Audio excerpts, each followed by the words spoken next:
Hi, good evening all. So we'll start in just 5 minutes. So wait for 5 minutes.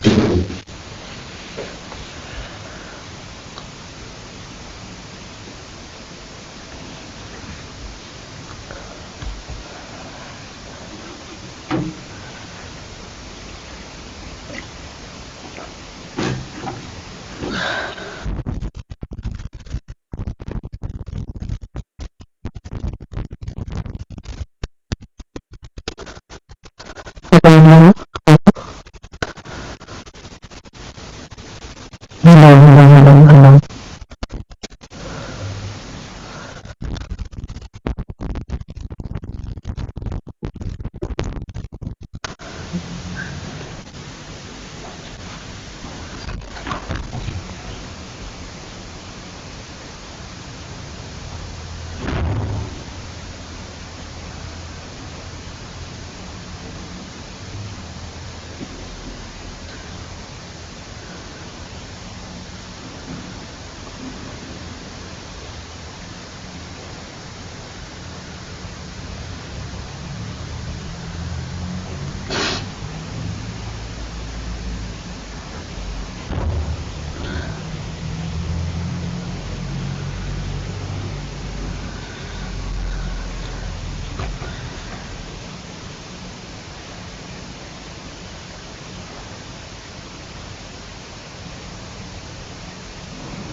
हाँ teacher बोलो यार क्या हुआ अरे वही एक्यूरेसी वाला देख रहे थे, उसमें कोड लिखना था। अच्छा तो लिख लेंगे ना, आके लिख दूंगी मैं। मतलब वो अलग ही टाइप की निकलेगा, जो हम सोच रहे थे वैसा नहीं होगा। अच्छा अच्छा लॉजिक पता कर लिया हो ना? हाँ ठीक है सर। हाँ हाँ हाँ कंप्लीट करके फोन कर। हाँ हाँ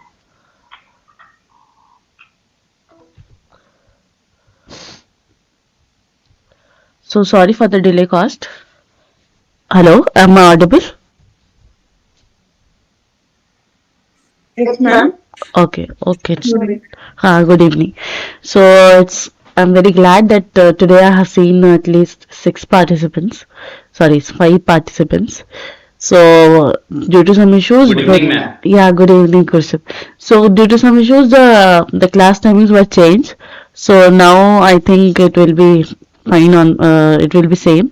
But yeah, the communication system, the core of the communication system lies from the probability perspective, and from week 9, we can see there are many concepts related to probability, and we will also solve questions related to this, some basics of probability, and then we will solve some application of probability in the communication system. So basically, for the communication system, if you know probability and the digital signal processing, then communication system, then it will be fine that you're going to know all about the communication system. So I wanted to know how many of you have done some courses of NPTEL in probability.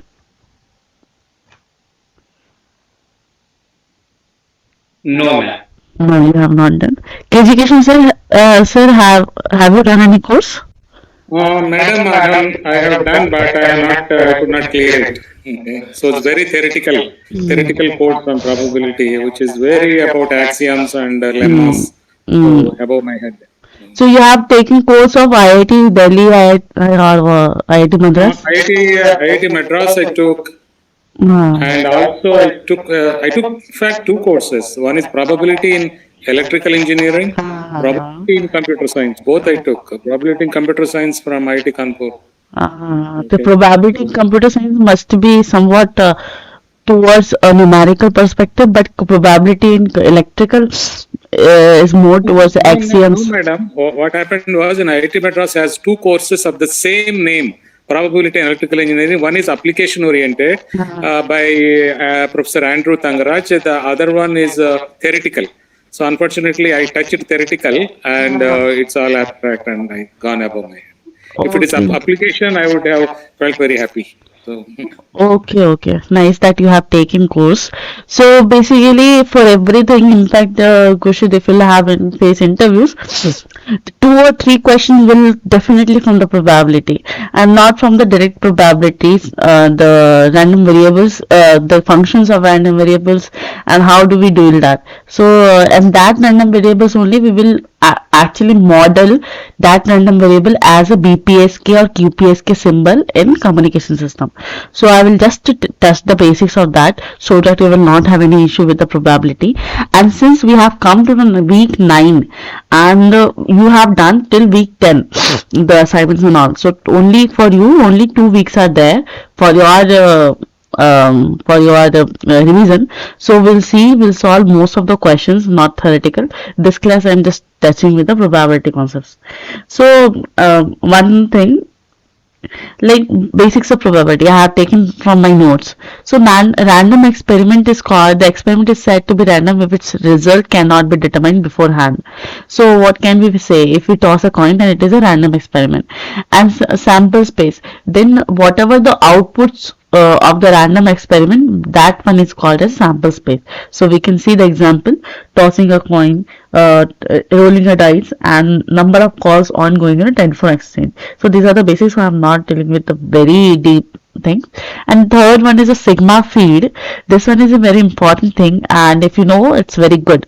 So sigma field or sigma algebra, it's a collection of subsets of sigma of omega. Omega is actually the output. This one. The sample space is Ma'am, omega is sample space, I ha ha think. ha.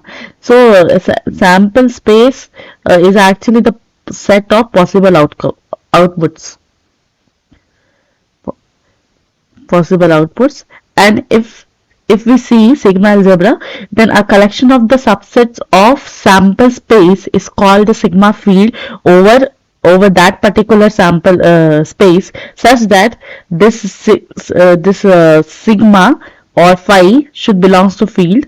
Sigma phi means the whole sample space, and the phi is null set should belong to field. And if A belongs to field, then A complex should also belongs to field. And if A1, A2, A2, AN, such that they are the element, they are the events that belongs to field, that their union should also belongs to field. So if we see the example, I think I have taken, yeah. So for example, if we take this toss of one coin, so you will have H and T. So suppose if we take field 1, which is phi H T, if it is a phi, then phi complement is whole sample space, right? So this one is also belonging to field. And if it's H, then H complement is T, which is also belonging to field 1. So this one is what you can say. This one is 2 power 2 is equals to power set. Means it includes all the possible elements and its complement. Yeah. Deepika. Hello, Deepika. You raise your hand. Sorry, ma'am, by mistake it is pressed. Okay. So if a field contains all the possible elements and its complement, and their union turns to also belongs to field, then it is a power set. or we can say 2 power 2, 2 by 2, because here the two elements are there, and what can be the possible number of elements in the power set is 2 power 2, so 2 power n. So, and if we see what this is the highest sigma field, and if we see the lower sigma field, then phi in sigma, like empty set needs to be belongs to a field, because it is a necessary thing. So if the empty set belongs to the field, then the sample set is also should also belongs to field, because if you see this is the empty, and empty complement is this sample set, sample space, or somewhat we called sample set also somewhere in some books. So this is the smallest sigma field, and this is the highest sigma field. And if you see the example of 2 with this omega is equals to this one is called big omega, and this one is called a small omega. So these are also those we refer it as a omega. So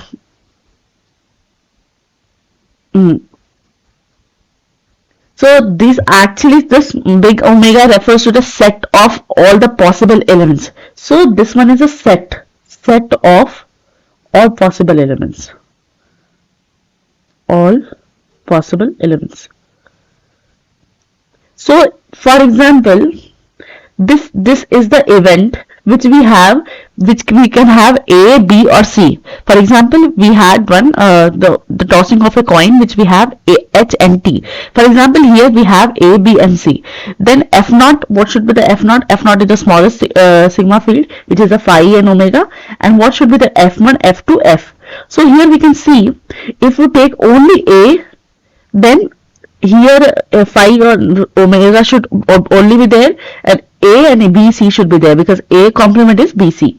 And F2, if we take B only, then AC should be there. And similarly F3, can somebody tell me what should be the F3?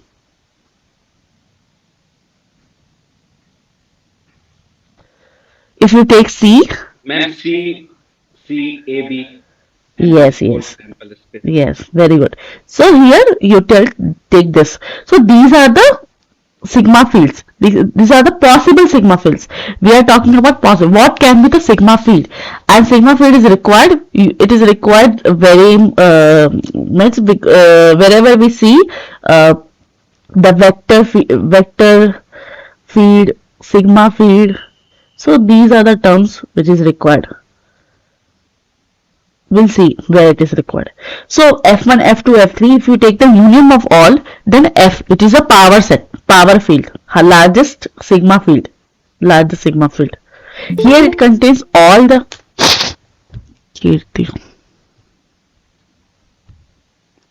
So here it contains all the possible elements and their complement, and if you take their union, that will also belongs to sigma field. For example, what is the meaning of this one? A1, A2, A3. These are the individual elements, okay? So if you take A1 is this, A2 is this, A3 is this, then their union A1, A2, A3, which is omega, also belongs to this big omega. I will say this one as a big omega.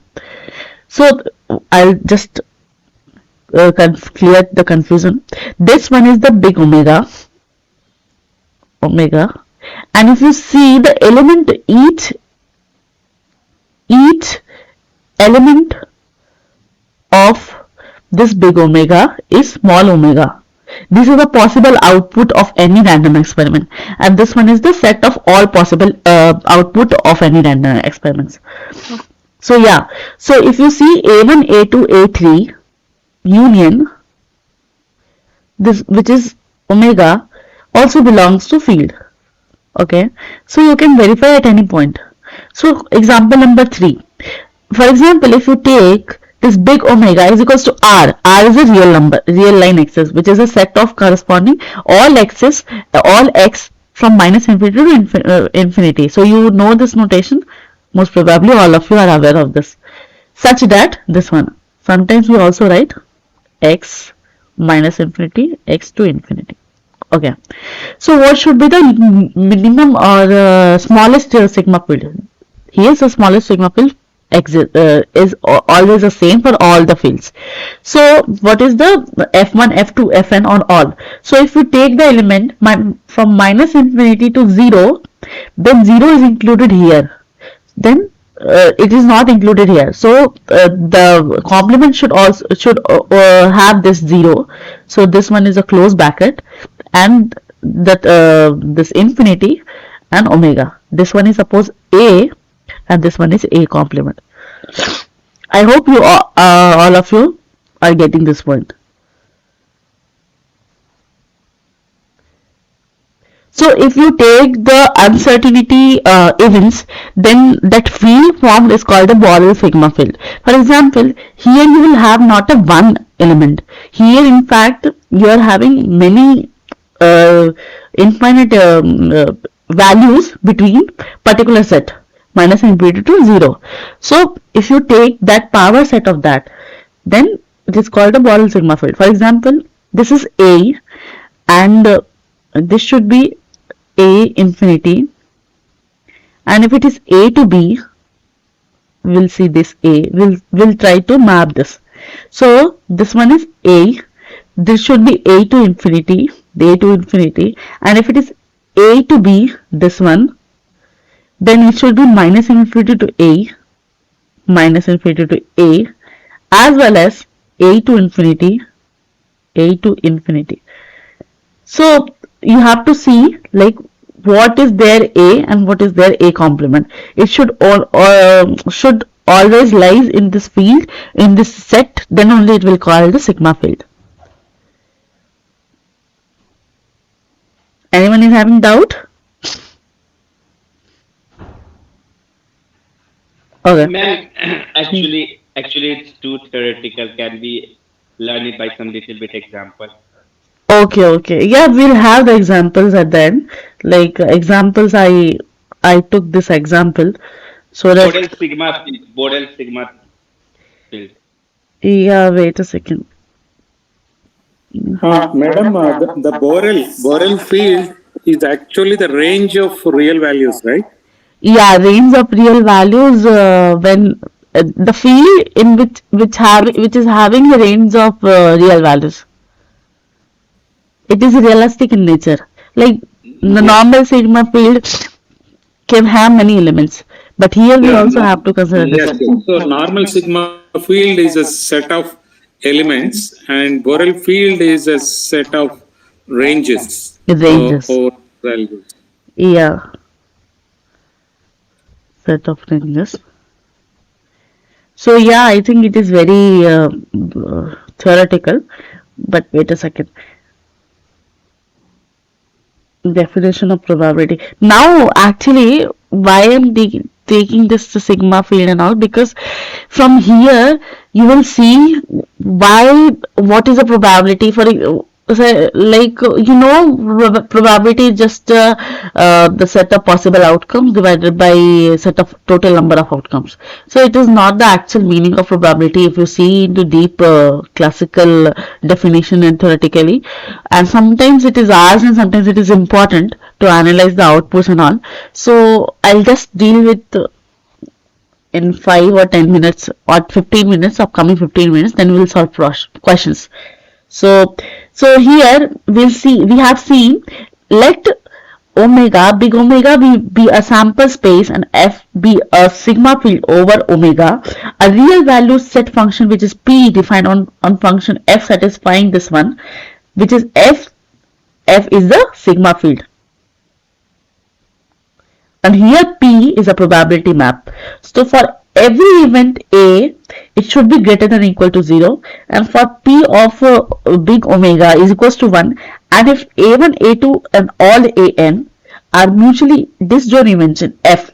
So you already formed for sigma, you have formed F, which is a sigma field. Now you are defining a function which is having these properties. For every real valued functions, a real valued function, this one is P, and you are having this elements A in omega, big omega, and output as P of A, which is in a sigma field. Okay, sorry, A in sigma field.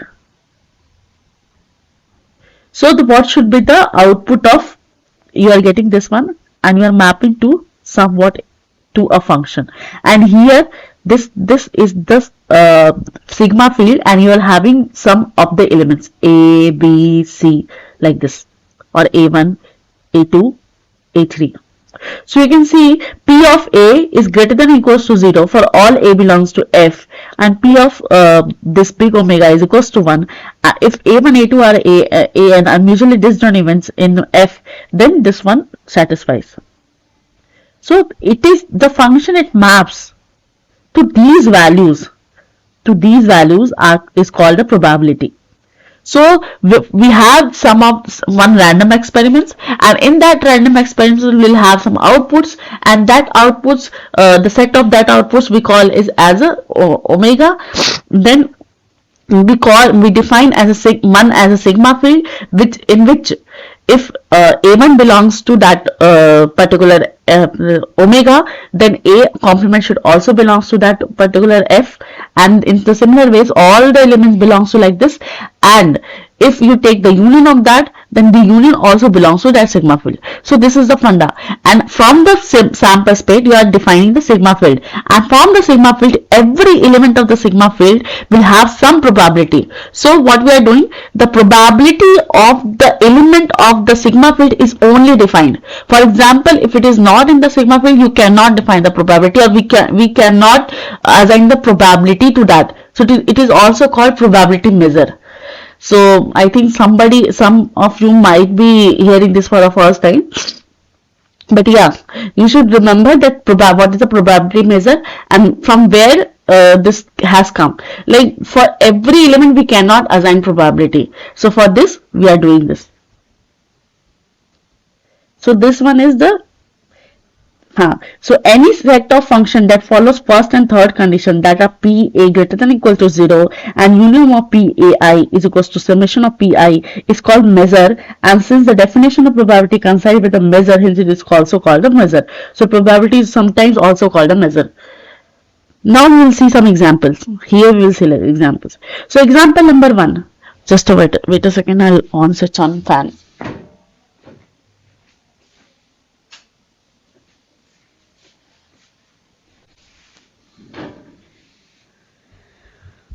So we will see first example. This omega is equals to ht. So toss of one coin. Then if you have defined this one possible elements, then P1 of A you are defining 0. These are the elements. 0 if it is this one, and 1 by 5 it is this one, and 4 by 5 if it is this one, and 1 is equals to this one. Hope you understand like here how we can see, we could call the probability as measure.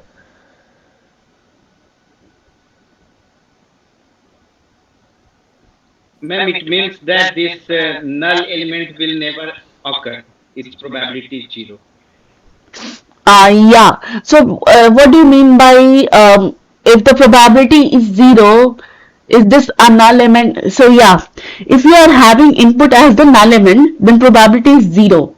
But vice versa is not true. Like if the probability is 0, then the event is null is not always true. But yeah, here it is not, because null event is 0, right? You have seen already. Yes, ma'am. So this we called as a probability space, where we have a set sample space, sigma field. Madam, Yeah. how did you get 1 by 5? Yeah, this is the example, sir. Like if we map the function p, what can be the possible p functions if we are having f sigma omega, sorry, what can be this possible p function? So if we define this one, we can define in this like this, because this satisfies all the conditions of p. For example, p of sigma null event is always 0. P of this one big omega is always 1, and you can define like this: P of A, P of H is suppose 1 by 5, then P of T should be 1 minus 1 by 5, 4 by 5. Their disjoint should be sum equals to 1, like this one. I should be 1. My question is, how did you get 5? Because there are only 4 elements: 0, H, T, and full set sigma. No. You can get any values. Yeah, Kushit. Ma'am, actually, here I have one more doubt that this null element, we can say that it is impossible event. This event will never occur. Its probability is 0 then. Yeah, there are several names you can say. Not an issue. Okay. Sir, this is one of the examples. Sir, we have to just make sure if you are having this P of HT, which is the P of big omega, which is given as 1, right? So if P and H and T are disjoint event, so P of HT is equals to P of HT. So for example, if we're taking any value for this, which is between 0 to 1, probability should be 0 to 1. If you take 1 by 5, then it should be P of T 4 by 5.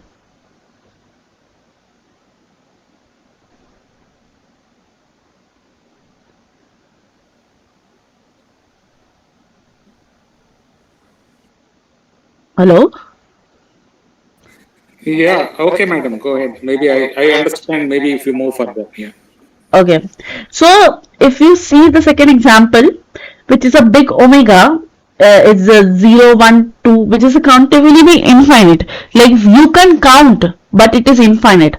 For example, if you take this field as R, then it is a uncountable infinite. Uncountably infinite. So this is the difference between countable and uncountable. And one more thing, we can only assign probabilities to countable events. We cannot assign probabilities to uncountable events. Like suppose if we'll have this type of say a sample space, then you cannot assign probability to each and every values of uncountable events. In fact, if it is infinite also, you can assign some value because it is a countable, and if it is uncountable, you cannot assign. So let us see. If F is defined as the largest sigma field on and sample space big omega, then if you define and you see W1, W2, W3. So I told you the elements of sample space is called small omega and the whole set is called the big omega. So if you define the probability as P of element of sample space omega is 1 by 2 W plus 1, where W belongs to big omega, then P of capital omega is equals to summation of all the omegas. And if you see, you can assign the value such that their sum equals to 1. So if you take P of 0, 1 upon 2 plus 1, which is 1 by 2. P of 1, 1 upon 2, 1 plus 1, 1 by 2, 1 by 4. And if you sum all these, you will get 1. How you will get 1?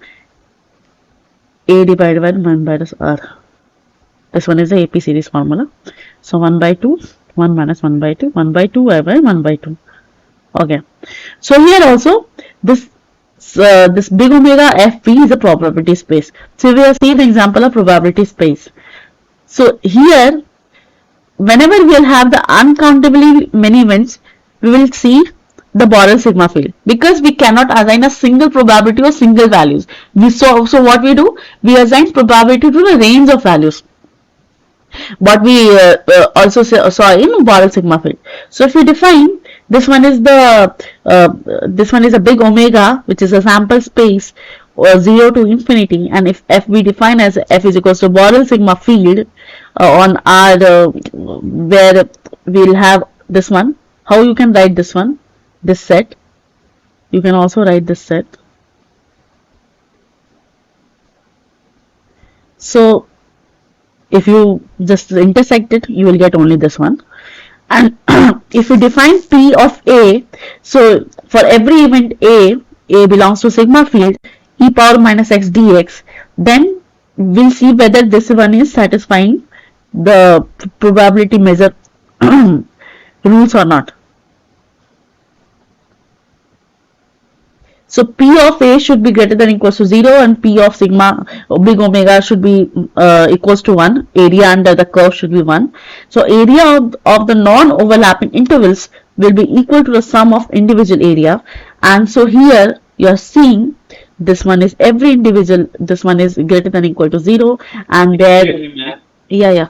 Ma'am, what is this symbol below this integral sign where we Okay. are integrating e to the power minus Over, XCA? over this one, over Yes, ma'am. omega, this one. Oh, So you are okay. integrating. So I probability thought it was I pi. thought it was pi, so it means So you know now PDF and CDF. So PDF here it is a PDF. Probability is also called PDF. And if you integrate the probability density function, you will get the probability. And if you integrate the cumulative distribution function, what you will get? don't know, ma'am. You know this Px less than or equals to x. This is CDF. So if you Okay, integrate, then yeah, we will get that this is less than. Okay. yeah. So here you will get probability. This one is a PDF. So here also this one is a probability space. I think it's done. I don't know mutually exclusive and all, Bayes theorem and all. You have to see.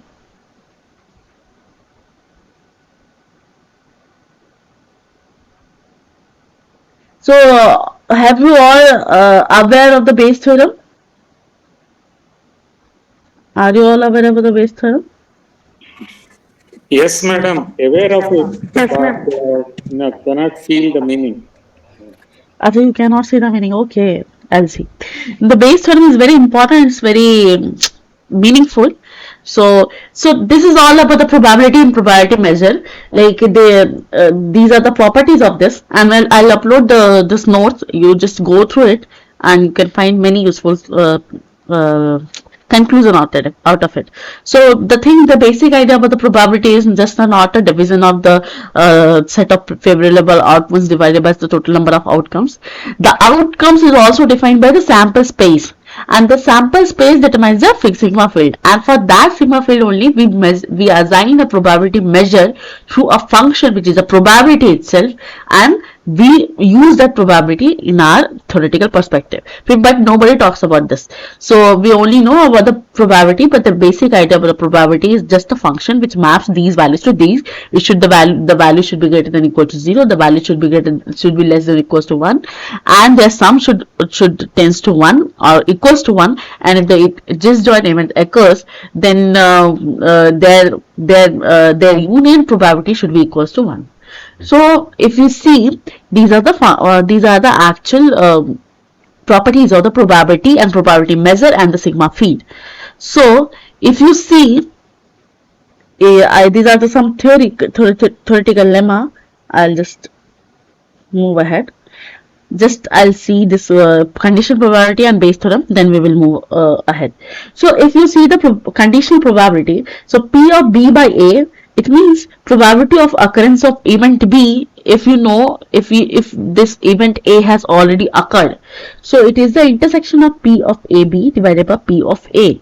And if you say the independent events and mutually exclusive events, so yeah. Can somebody tell me the difference between independent event and mutually exclusive events?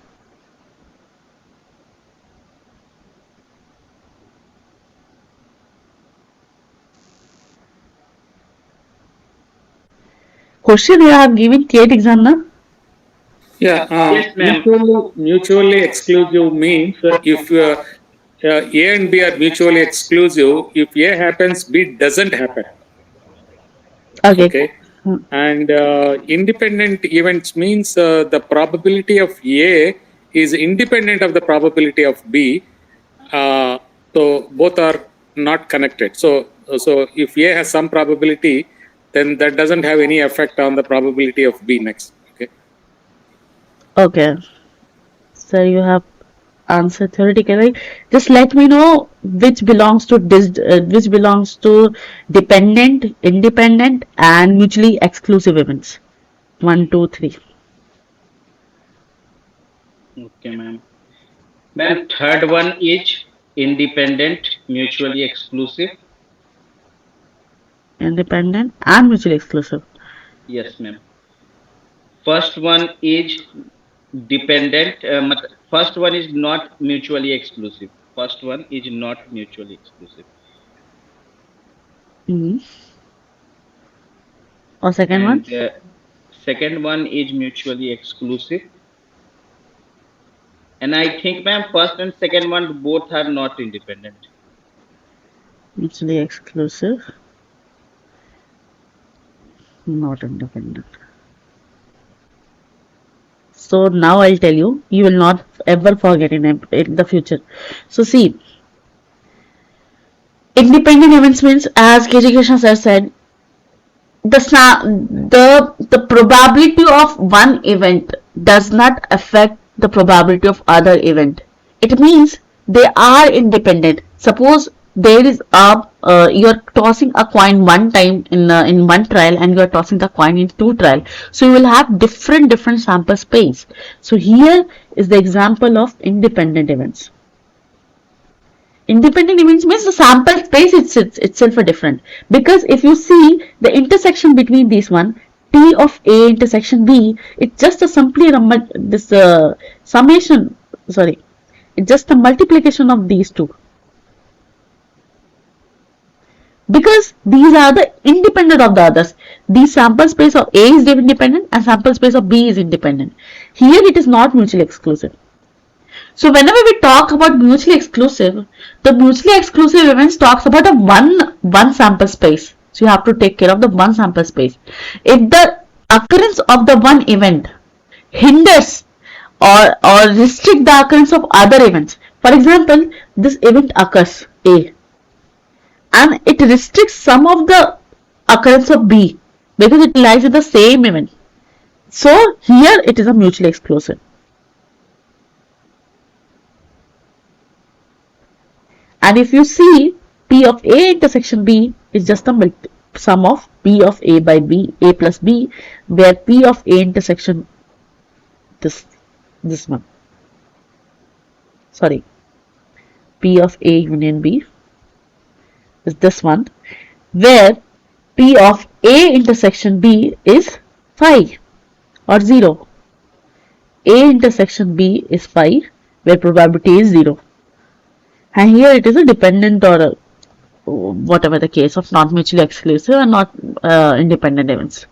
So whenever we talk about independent events, we talk about two sample space. This doesn't matter two or different trials are there.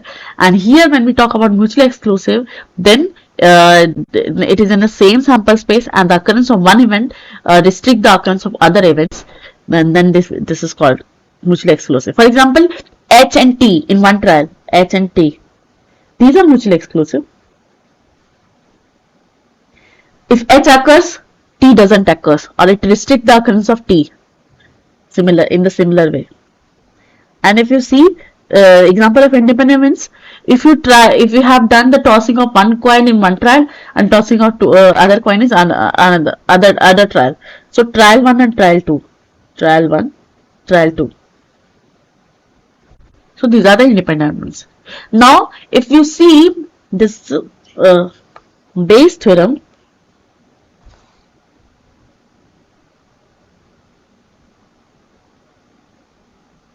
here, so we don't know anything about it. So let us consider this event A, and you have set A.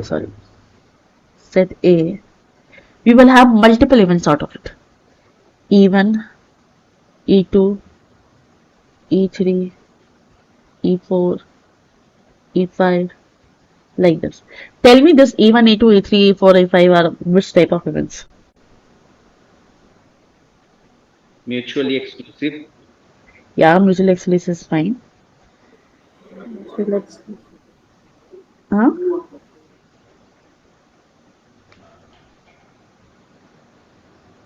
These are also disjoint, right? Disjoint and mutually exclusive are just synonyms. Okay, ma'am. Okay, so yeah, if you see the total probability is if it is the reason of the probability where the events occur.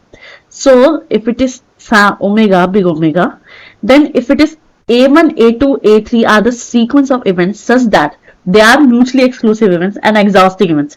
What is the meaning of exhausting? Exhausting meaning the summation of all the events tends to the big omega, which is a sample space. So this one is the exhausting and mutually exclusive, you already know. And if their intersection turns to 5, I told you this one is 5 because their probability of intersection is 0. And this is the case of this one. So how you can write this particular omega, a P of B, if it is a P of B, how you will write? Just think about it. P of B is equals to P of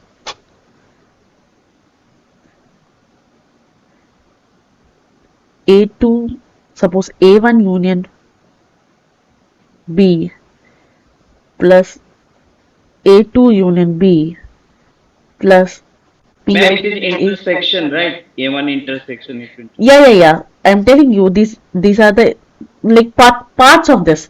Whatever the parts of this A1, A2, A3 lies in B, it should be the sum of P of B, right? okay, ma'am. Right? So what you can write here, yeah. So yes, I was taking E1, E2, E3. Okay, fine. And if it is a set A, P of B, let's see, B ले लेते हैं और set A ले लेते हैं. Okay. So how you can write? P of A is equals to P of E1 intersection A plus P of E2 intersection A, the sum of all P of En intersection A. Like wherever the En exists, suppose E, and this all E1, E2, En are mutually exclusive. It means E1 intersection E2 is phi and exhaustic. Okay. Now, what does this mean? If you sum it P of EI intersection A, where I belongs to all the possible events 1 to n, then you know conditional probability rule. Yes, ma'am. Probability of A multiplied by conditional probability. What is this P of E1 intersection A? P of P of A into P of E1 given that A has happened. Okay, then it will be P into E1. P into E1. Yes. yeah, and this one also. This one P into A. Yeah. So what we will use here? Ma'am, E1 is known here. Na? In our case, E1 into is known, right? Hmm. So we will use that first one. First. Yes. So never forget this one. So P of A E1, P of E1, P of A EI, P of EI, summation of I equals to 1 to n. So this is about total probability rule. So this is total probability rule. So how will you find the probability of any event? So if you consider, if you divide that event into all possible small events, just all possible disjoint events or mutually exclusive events and exhausting events, such that their subset lies somewhere. So how you write P of A? So you can write like this, and at the end you are getting this. And how we will find P of E1 divided by A? Oh, this is the base theorem.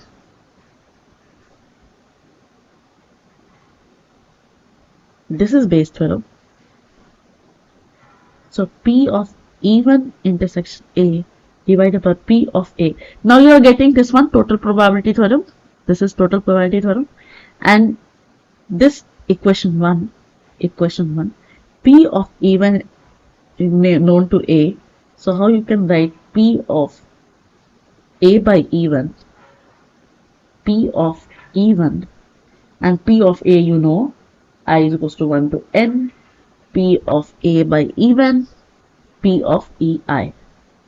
Okay. So this is Bayes theorem.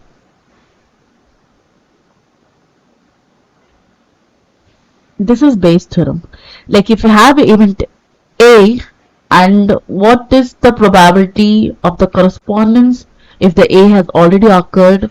What is the probability of occurrence of even if A has already occurred?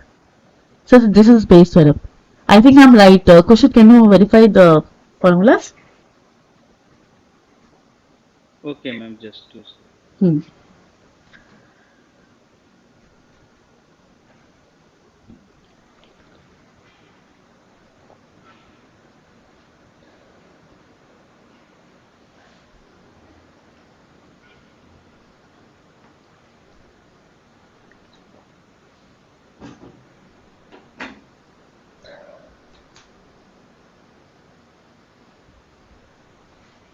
Yes, ma'am. Yes. Yeah, okay, thank you. So recording has been started. It's just started. So okay, so this is all about Bayes theorem and some basics of the probability. So you all know about the multiplication rule and answer. So we will solve some questions related to this. So question number 1. This is the actually course of IIT Delhi. I have done that. So this was one of my notes. So consider an event of tossing a coin. The outcome of each event is observed until 3 consecutive has are. Okay, these are the actually some of the things. Probability, Red Bull, you all know. Find the sigma field for the same. Okay, yeah, let's just solve this question. Let this one omega fp be a probability space. Let omega is a b c d, where p of a is equals to 0.2, p of b is equals to 0.3, p of c is this one. Find the sigma field for the same. What are the possible sigma fields? So this is the power set. We will have every elements a, b, c, d and their conjugates. And this one. So this belongs to this, and this is the this one is the actually the sigma field with the least length. This also belongs to this, and let us see whether this belongs to this or not. So if you have this empty set over this phi and omega, then this satisfy. If you have a, BC satisfy. If you have C, you have AB satisfy. If you have B, AC also satisfy. This also belongs to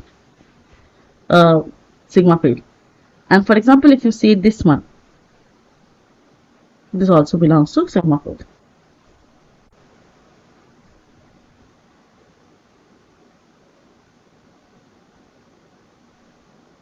Okay. Controller, we can solve these other solving questions. Okay.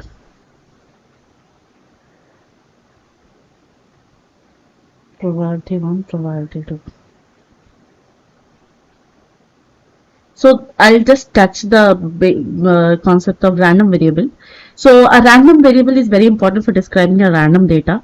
So we generally have a modulation or QPSK, BPSK, OFDM, that a modulation order. We also refer that as a random variable. So it is important for describing random data. So if we have this sample space big omega, and if the element of omega, then probability what we saw, it is the event of A, the probability which lies to some values between 0 to 1, and this 0 to 1. So event is a collection of elements of omega. The problem in event with probability definition is that we need all set of operation. So very theoretical. Distribution function.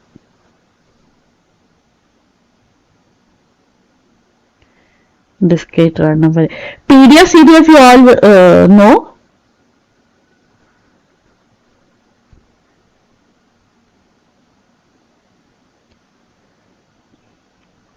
Okay. Sorry, ma'am. You know about PDF, CDF? Yes, Types of ma'am. That random. that that much only. That Okay. much what was there. Okay. No issues. So we'll start the session now. This was actually the basics of probability and all. So in the we'll solve questions basically. Question up to week 10 also you are scoring 100%. Yes, ma'am. Nice.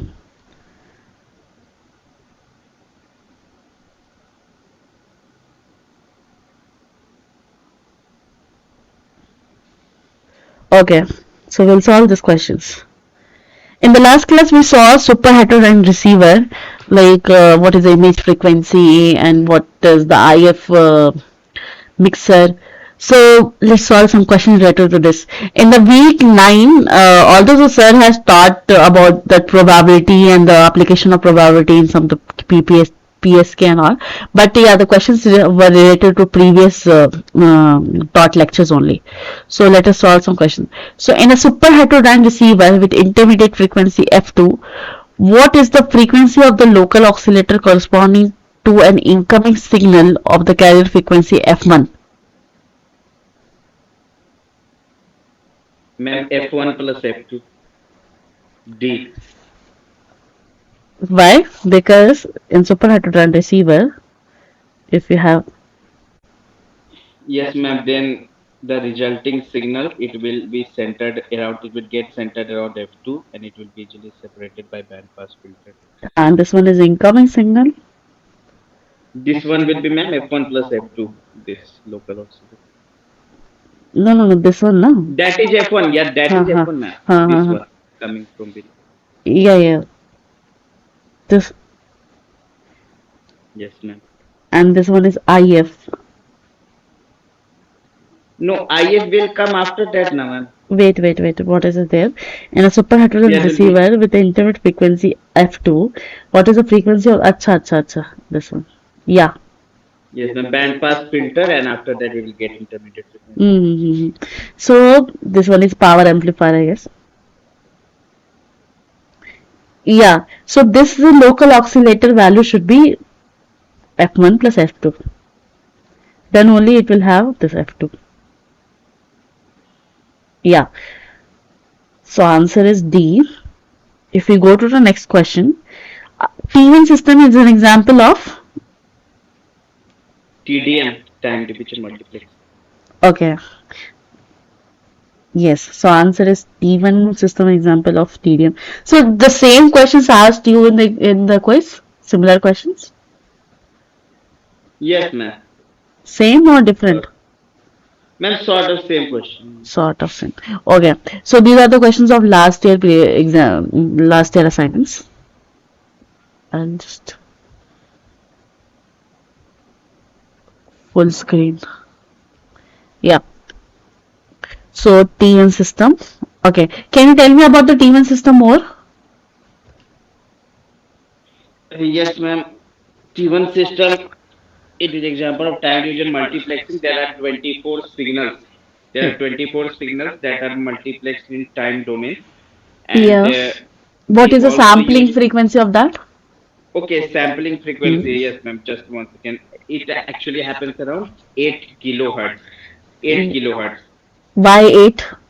Yes, ma'am. Just 1 second, because it this voice signal frequency range lie between 300 hertz to 3.1 kilohertz, and Nyquist rate will be twice of this maximum frequency component, that comes to around 6 kilohertz around. And but we use a frequency greater than this also, greater than this Nyquist rate also. Yeah, 8 kilohertz. We kept it as a minimum of that. If it is required, then we also take greater than 8 kilohertz. Yes, ma'am. Then we use this mu law quantizer, and each Hmm. sample is quantized using 8 bit. This mu law quantizer, there will be 256 level, 2 raised to the power 8. And there will 2 be 8 bit, which means that there will be 8 message bits per sample Yes, yes, yes. for each of these 24 voice signals. Huh. So basically, T1 system is for the voice signal TDM multiplexing, Yes, ma'am. voice signal TDM multiplexing. And also, ma'am, we use one extra bit for synchronization purposes. So Synchronization, there are 9. 193 bits in one frame, and then we can calculate its bit rate time duration between frames. Okay, okay, okay. So you are just seeing it from somewhere, or you remember all those stuffs at a time? No, ma'am. I actually wrote down all these stuff when sir was teaching it. I It's wrote down all these important stuffs at a place. Yes, and I'm referring to that right now.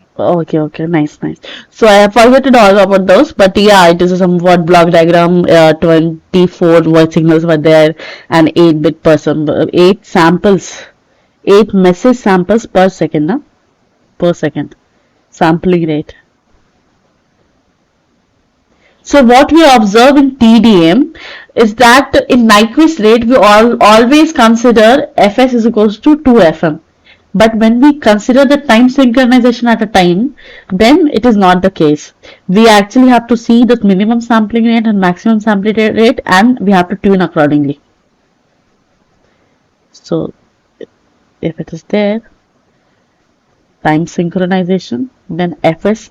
So in GATE exam, so there are some questions related to this. Some TDM signals are there. And what is the sampling rate if we pass all those signals as a TDM multiplexing? So this is a similar question. The bit rate of T1 system is approximately. 1.544, madam. So how you have calculated, sir? This is 24 multiplied by 8 multiplied by 8 bits, right? 8 plus 1, I think 9 bits. It will be multiplied by 8, and then we will add one extra bit. Yes. 24 multiplied by 8 multiplied by 8. Yeah, 8 bits. Yeah. Plus Plus 1. 1. Yes, yes. So 24 into 8 is 64 plus 1. So 1.44 Mbps. Okay. Fine, fine. Okay, it's very good that you are remembering all the stuffs of lecture. So question number 4. Consider a sinusoidal modulating signal MT. MT is AM cos 50t, that is quantized using a delta modulation, and then the maximum value of the amplitude AM for no slope overload distortion corresponding to sampling frequency Fs as 200 Hz and step size as 1. So in the last class we saw the slope overload distortion condition. What was that?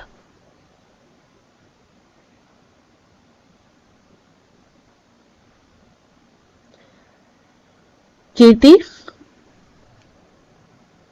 Ma'am, dm by dt, the D, slope of the D, message yeah, signal, yeah, D by MT by dt. this slope should be less than equal to delta times fs. Yes, yes, delta by Ts. Yes, Yes, ma'am.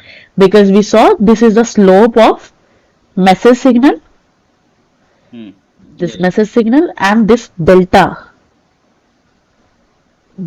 slope. This one is delta, suppose, and if it is Ts, then this slope should be greater than or equals to slope of message signal for no slope overload distortion. And what is asking here? So maximum value of the amplitude AM. So let us solve this. It will be 4, ma'am. How you Am have into calculated? 50 sin omega t. Dm by dt will be, ma'am, am into 50, Yeah, yes, and sine sine component omega t, maximum we will take 1. So am into 50 or should be delta less is than given equal as to 1. delta into 200. Yes, ma'am. So 200 by 50, that is 4. 1 by 200. So it should be Ma'am, m into 50 will also be there, where we will differentiate this message signal, this Yeah, omega omega term. should also be there. Okay, okay. So AM into 50 and 200, and AM should be less than or equals to 200 divided by 50. So it is 4. AM should be less than or equals to 4. So answer is 4. Nice. So this is the condition for slope overload distortion, no slope overload distortion. And if you reverse the condition, then you will have the condition for granular noise. Okay. So everybody understood this question? Ma'am. Okay, okay, Amashri. So next question. Question number 5. Consider the signals MIT from I to 1 to 5 band limited to this kilohertz each. So we are having many message signal MIT, M1T, M2T, M5T, band limited to FM is 4 into 2 square, it is 16, 4 into 5 square, 100. Okay. Time division multiplexed after sampling respectively at a Nyquist rate for each signal. So what is a possible Nyquist rate? Nyquist rate. What you'll have? You'll have Fs as 8, as 32, as 200. These samples are quantized using a mu law quantizer with L is equals to 1024 levels. Mu law quantizer and binary coded, then binary coded. Ma'am, 4.4 Mbps. Okay, nice. What is the rate of the resulting digital information signal? So how you have calculated? And what is the Nyquist rate of this? Output of this? Ma'am, we will add all this. Yes. We will add all this. Then we will pass it to 1024 levels. And what is the actual expression for the calculating of this one? Ma'am, it is n is actually 10. Bit level is 10. Number of bits are 10. Yeah, So we 2 will power 10. multiply this simply by So this. n into We will get 10. Madam, one question here. yeah. For considering sampling frequency, which one you have to consider? M1 to M5? I thought you have to consider the highest M5. No? No, here we sum it. Summing, Yeah, we sum it to all. that means Wait. 8 plus 8 plus 32 plus 200. So what answer you are getting, question? Let me check, sir, once. Like, I was also thinking of taking 200 as sampling frequency.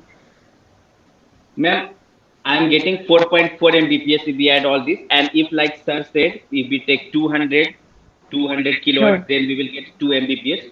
But 2 Mbps is not here in our problem. Yeah. And one more thing, sir. Here we are calculating bit rate of the resulting digital information signal. So in the resulting digital information signal, you will have all this M1, M2, M3, M5. But if you have asked what is the sampling rate of the total system, then you can say 200 is the sampling rate of total system because it satisfies for all those M1, M2, M5. Am I correct, question? Is this the case? Yes, ma'am. Yeah. So, but here it is asking bit rate of the resulting digital information signal. So, you have to consider all the sampling rate for all those. So, what is that? So, what is the final expression for that? 8 I square. So, here it is 8. Yes, ma'am. 8 I square, 8 into 1 plus 4 plus 9 plus 16. 8 I square. So 8 I square kilohertz. The total number of samples is 8 into 1 plus 4 plus 9 plus 16 plus 25 What is that? The number of quantization levels. The quantization levels is 440 into 10 power 3. So 440 into 10 power 3, 4.4 Mbps. PS. Am I correct? 1 plus 4 plus 1 plus 4 plus. Yes, ma'am. Yeah, this one. Yes.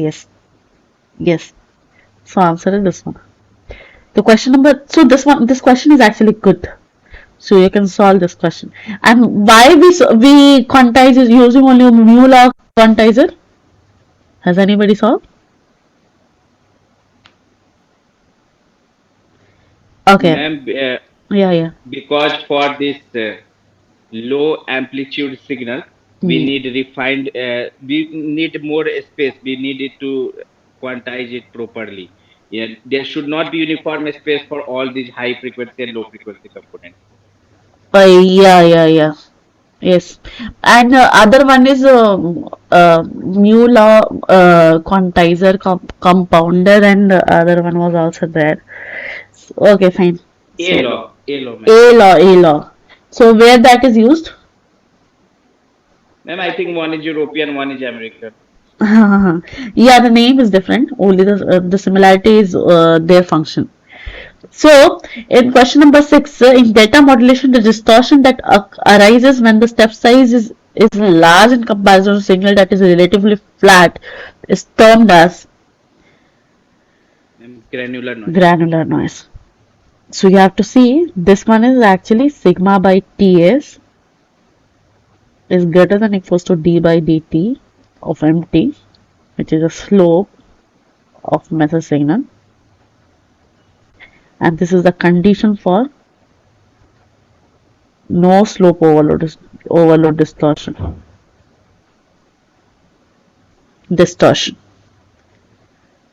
So this is the granular noise. Okay.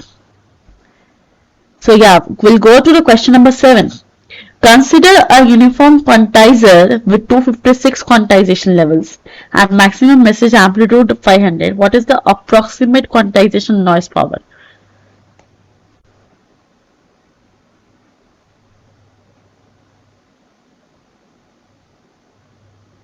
Delta by 2 minus delta by 2.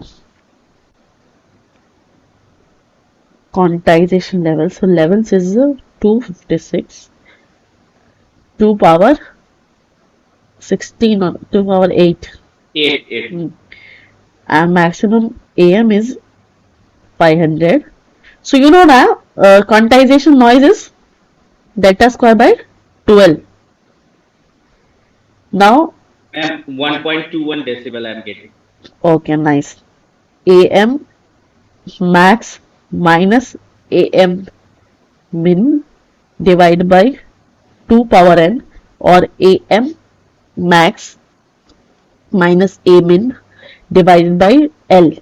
So 500 minus 500, because here we only consider sinusoidal wave.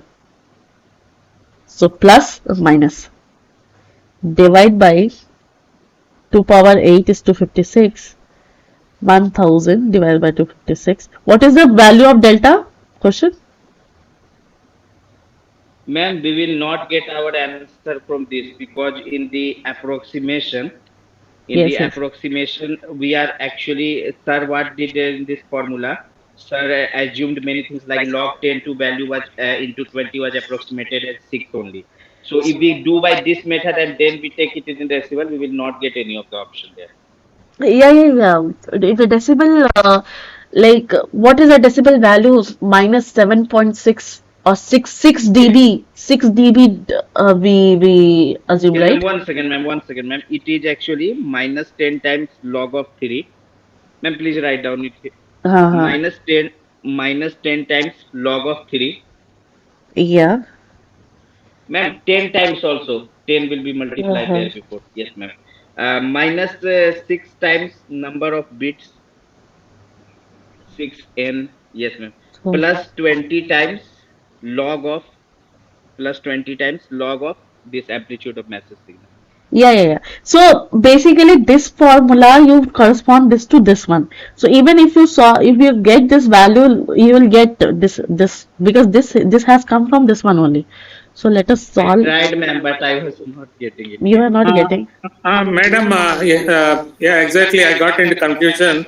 First, I calculated delta square by 12 and tried to use a decibel calculator, and it is not coming anything. It is not coming So anything. just please, can you please show? Ma'am, actually, it is approximation or like a log two. No. Log two is This log 3 value is what? one second, ma'am. One second. This is actually log 2 into 20. Yes, ma'am. Log 2 into 20 is 6.021 from this calculator, but we are approximating it by simply 6 here. Because of हाँ this, or none of 6 the option dB. will come. अच्छा, no, Yes, no. ma'am. Let us solve. Let us see once, like If we 1000 go through divided this by. formula, then only we are getting the answer 1.21 decibel. So there should be this approximate because that approximation should also validate because this formula comes Yes, from ma'am. this only, right? Yes, but I Okay. was not getting. I don't know. Okay. Sir was also saying the same thing. Let us del square into 3.90625 square by 12. 1.27. So del square by 12 is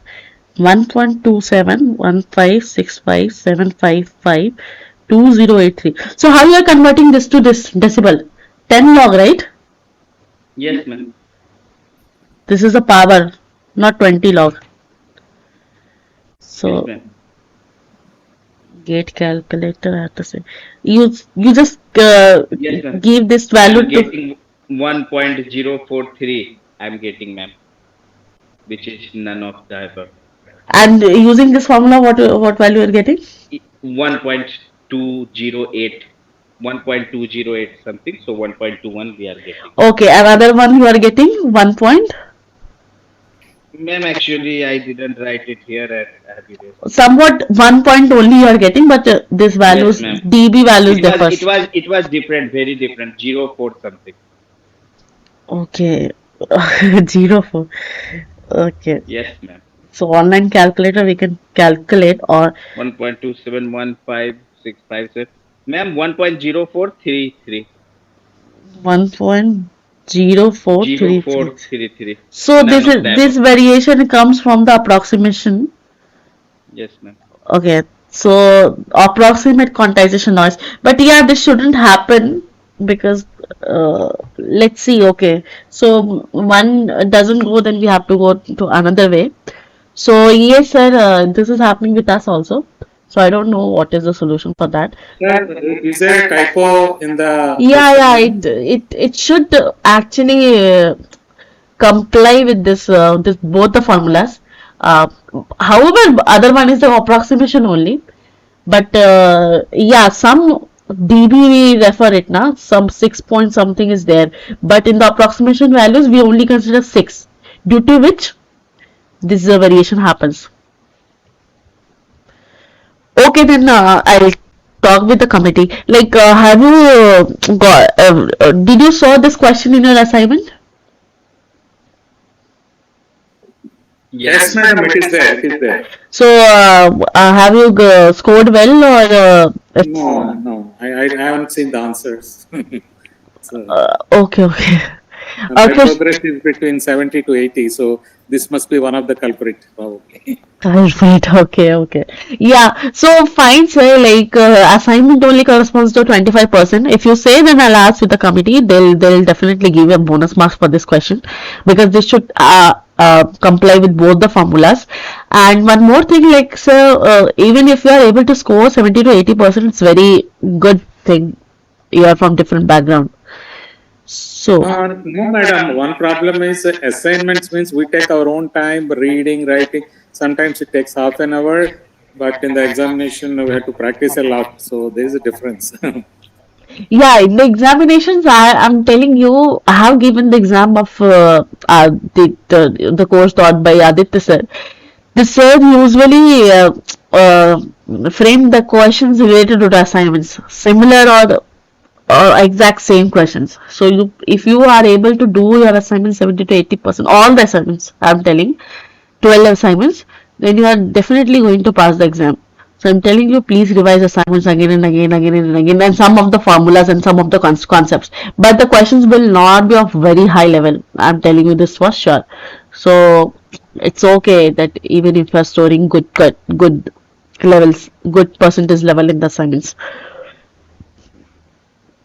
So if you move on to the eighth question, consider a uniform quantizer with 64 quantization levels and a maximum message amplitude 100. What is the quantization noise power?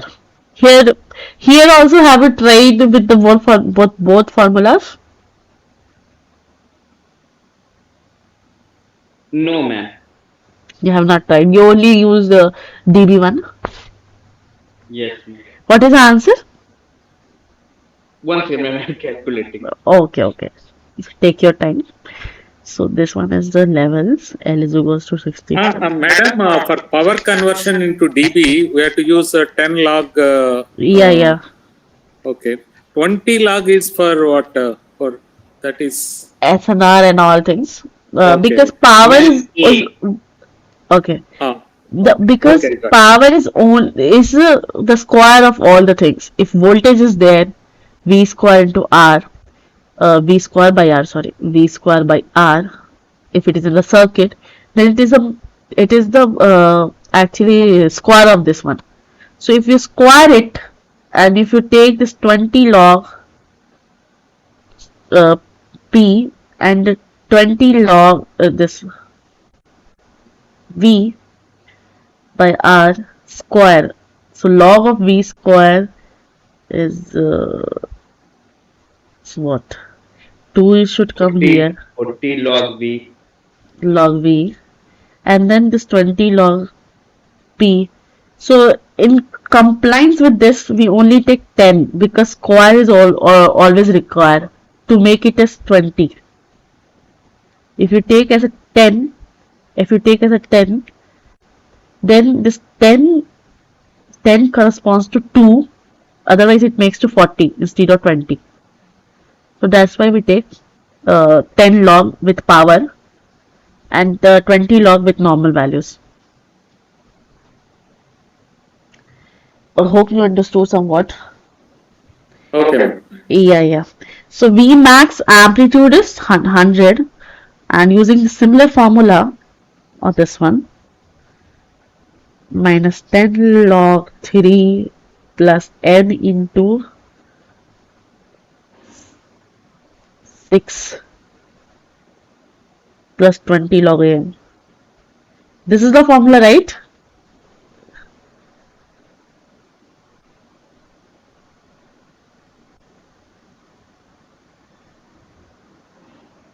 Yeah. So you are getting A. Okay then. Okay. So question number 8, you are getting A. Then now question number 9. Consider a superheterodyne receiver with a broadcast frequency Fc as 2 kilohertz and intermediate frequency FIF is 1 kilohertz. The corresponding local oscillator frequency that is larger than Fc is given as. So you have input as 3 kilohertz. No. 3 kilohertz. Yeah, in order to have local oscillator, you will have Fc plus FIF, 2 plus 1, 3 kilohertz. So yes. So this is the last question for the day. What is the minimum bandwidth required in a time division multiplexing system to multiplex a sample of n signals, each bandwidth limited to FM? It is. What should be the answer? Ma'am, n times, ma'am. Yeah, why it is required n times FM? Because suppose Because it is actually n times the signal frequency, and this is actually. Okay, ma'am, please continue. Yeah. Tell me. What is your logic? My logic was because for transmission of these signals, it is 1 by 2t like sir taught, but now I'm confused how we are getting that. So please, ma'am, continue. Okay. I'm actually confused. Okay. So yeah, this one is M1T. So we saw one earlier example, like M1T up to M5T, where we were having 5I square. Sorry, what was there? uh, 4 or somewhat there. I square is there, right? So Yes, ma'am. Yes. so what we do, we will have the message signal as FM, F2 FM, 3 FM, and NFM. Okay, so the sampling frequency Fs should be 2 NFM. Why NFM, which is a minimum one? Because these are the possible message signal frequencies, and these message signal frequencies will have some. These should be the orthogonal in nature. Orthogonal means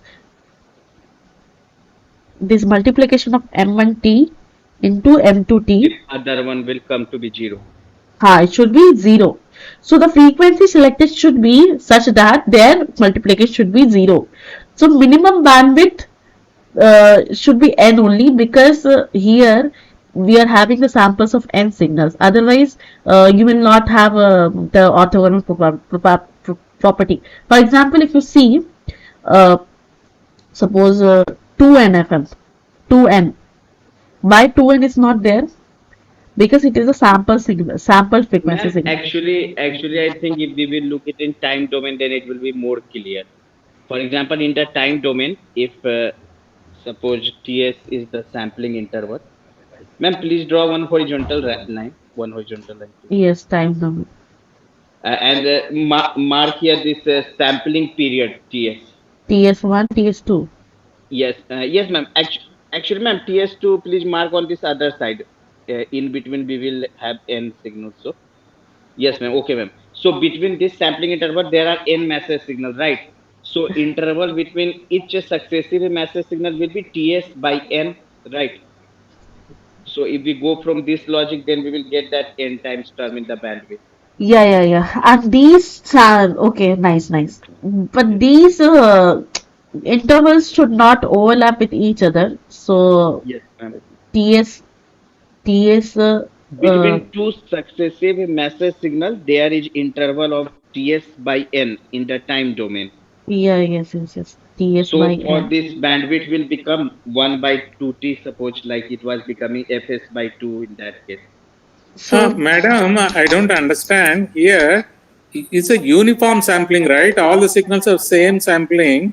Then, if each sample so much bandwidth, each signal requires some FM bandwidth.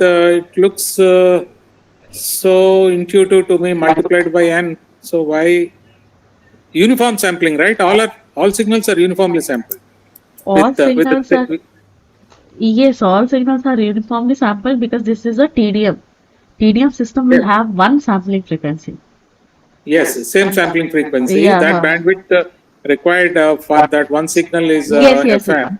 So So it looks fairly intuitive yeah, without intuitive. It should going be around. equals to NFM, because the minimum bandwidth required. Because if it is not NFM, then how will you sample it with the Yes, one ma'am. This sampling is also frequency? correct way of seeing this. This is the actual one-way communication. If it is not NFM, then how will you sample it with the one uniform sampler? So yeah, Okay, okay, ma'am. okay. Thank you, sir, for the correction. Now this is all about this module. I think the questions were related to module 8 and 7, but in the module 9, you will have some probability basics. So, most probably, I tried to cover those probability basics as well. But if you find any topic which, yeah, Devi. Madam, can you please explain question number 8 Okay, once again? yes. Question number 8. One second, one second. Hello. भैया 10 minute रुको, I'm coming. Yeah. So yes, question number 8. Yes. What do you want to understand? So I want you to repeat the explanation once. Okay, okay. So this one, the quantization noise power. Yes, yes. So quantization noise power is sigma square by 12, delta square by 12. Okay. So if you Okay. make it in a dB, you will get somewhat this formula. Approximation. Approximation. And Okay. if you just give quantization level 64, then you'll have 6 bits. N is equals to 6. And this is bit. This formula is approximating value. Yeah. This formula is the approximation of this noise power. This approximation is Okay. dealt. Yeah. So this approximation is dealt in the class. If you want to know, I wanted to know how we got the formula, so I okay. wanted the explanation, so I asked. Okay. Thank you for asking. Like, if you are getting any confusion, do ask. We are here for that only. So, Okay. Thank you. okay. So this was all about that. If you need any, I was telling you, if you need any topic which you want to learn or know, if you don't understand particular concept, please do write in the comment section. I'll try to cover that topic, because I don't think that from week 10 to 11, 12 we need to cover all the theoretical perspective, but yeah, we can cover some topics of the related concepts, so that will be applicable for you and important for you. So I think it's done. I think it's done for today. Thank you all for joining. And if you have any query, please do let me know. Thank you, madam. Yeah, thank you so much. Thank you, ma'am. Thank you. Thank you, ma'am. Thank you. Okay, ma'am. Good night. Good night.